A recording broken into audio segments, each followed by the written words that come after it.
Because nobody's like you. Now, to start, the number one ground rule for staying in touch with your authentic nature is to spend quality time alone, by yourself, without noise, without electronic equipment.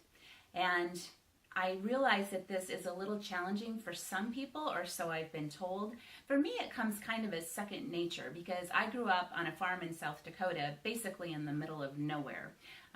We did have a couple of neighbors that were relatives, but even my best friend lived 11 miles away. So I spent a lot of time outside by myself or with animals, going up to the hill with Lucy the dog or riding Princess my horse through the pastures.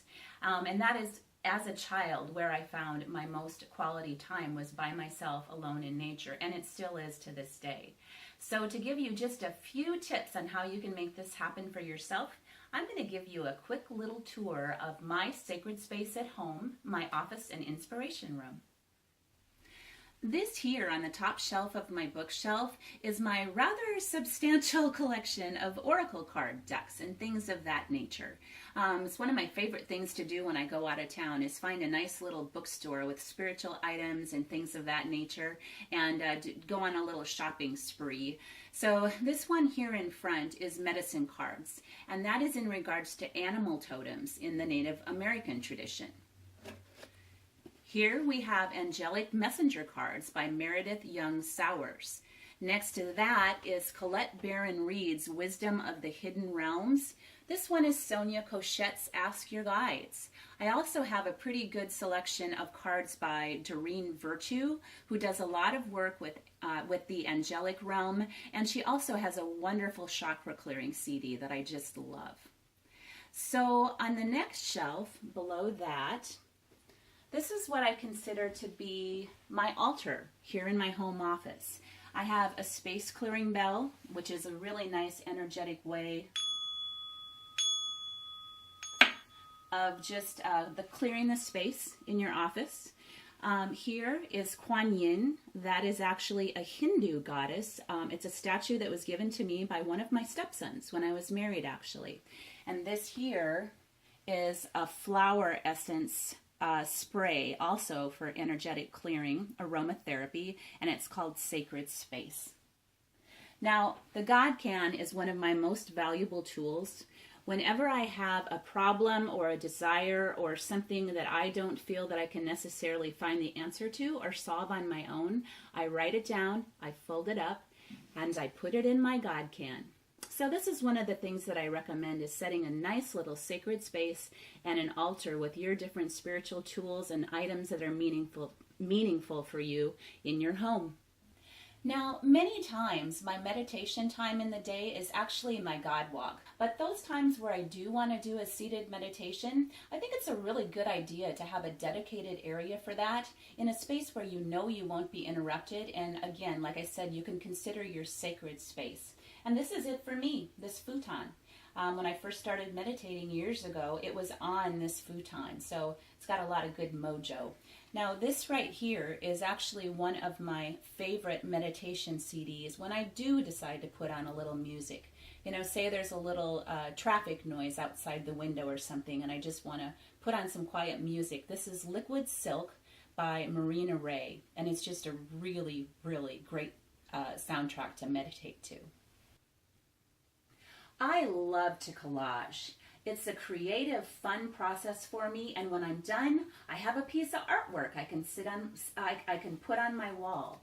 But also, I do really enjoy the vision board process to make a specific collage for a specific purpose.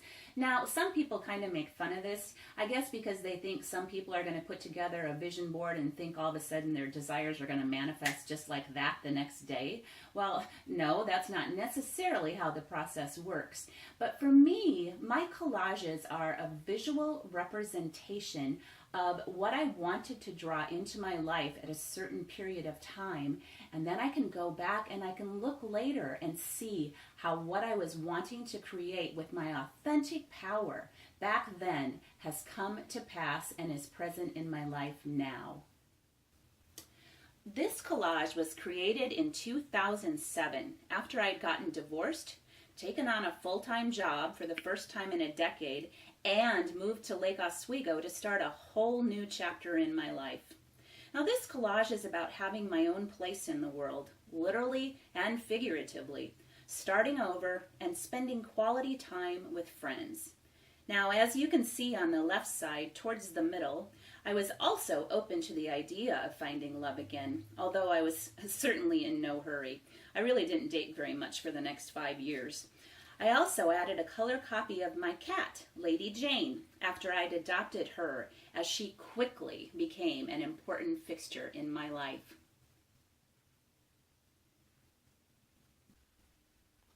I made this collage 3 years later, after I had quit my job, found a much better one, left my kind of crappy apartment, and found a much nicer one, and was getting close to completing my apprentice teacher training with the Transformational Voice Institute.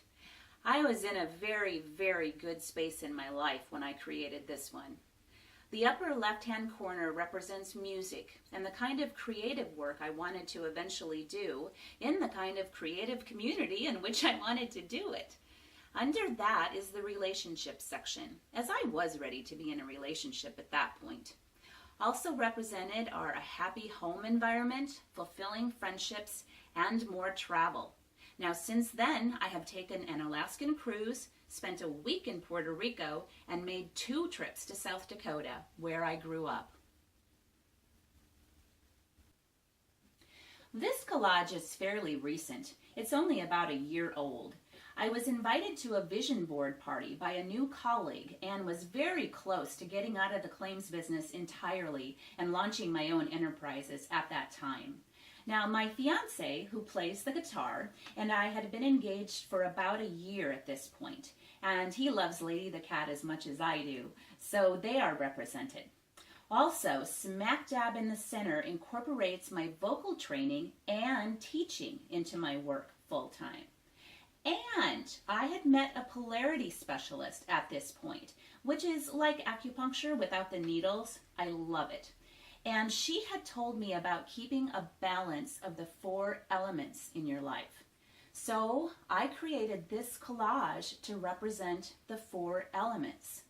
Clockwise from the upper left: air, water, earth, and fire. It's pretty, isn't it? I believe the single most important practice for keeping in touch with my authentic nature is the God walk, a term I got from a friend. Now, I mentioned previously I've been walking since I was a young girl on a farm in South Dakota. The first thing I do when I move to a new home is find a new walking route. You can even do a God walk inside if you really have to. But the thing is, once again, you have to be alone with yourself regularly to stay in touch with your authentic nature. And on a God walk, you have 5 benefits: connection with nature, exercise, visualization, feeling, and you can ask for assistance or inspiration. I get almost all of my very best ideas when I'm walking. But today, one thing I want to talk about more is that feeling aspect. I told you at the beginning, this class is all about intuition, emotion, and some tools to keep you grounded with your authentic nature, the God walk being the major one.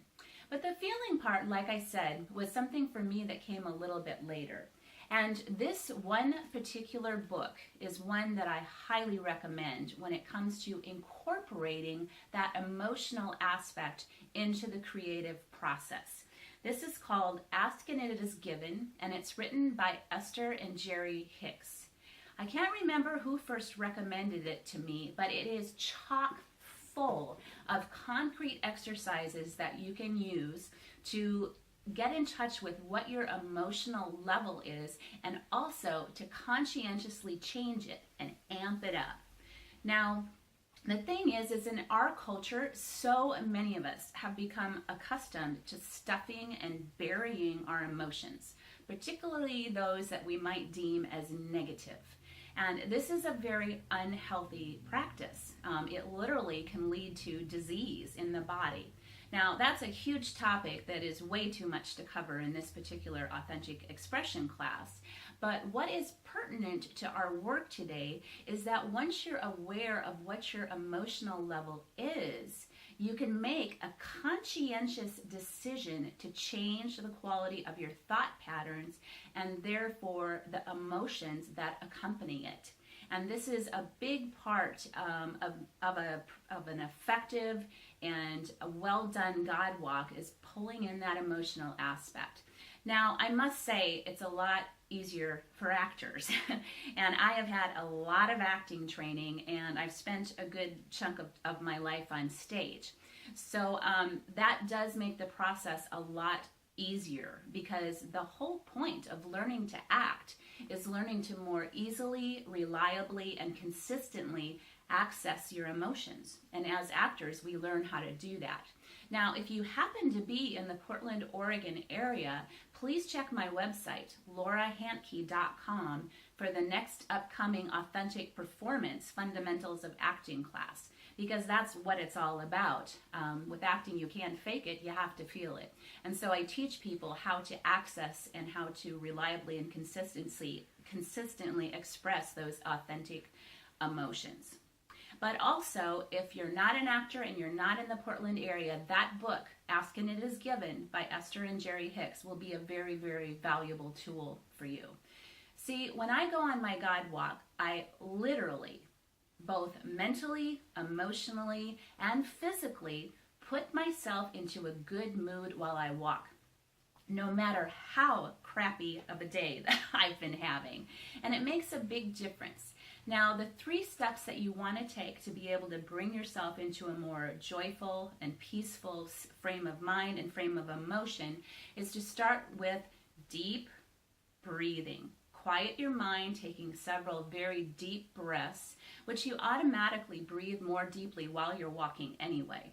So that's going to keep you in a nice breath pattern, which we talked a lot about in Authentic Expression Class 2, if you want to go back and take a look at that. And also, literally envision your mental energy going more into the right side of your brain, because that is the creative and imaginative side. So quiet your mind with deep breaths and see your mental energy going into your right brain. And then the second thing is to see in your mind's eye this most authentic life that you want to envision for yourself, and then allow the accompanying emotions to come with that and feel those emotions in your body while you're walking. And then the third is just simply to open your mind and your heart to a more peaceful state of mind and to receiving guidance. Now, I really encourage you, and this is your big action step for this section, for this class session, is to go out and find yourself a walking route right around 2 miles, around 30 minutes, that you can actively start taking that God walk at least 2 or 3 times a week, every week, and commit to this practice for 1 month. And I assure you, your life will begin to improve, and your authentic self will thank you and amaze you. Because nobody's like you.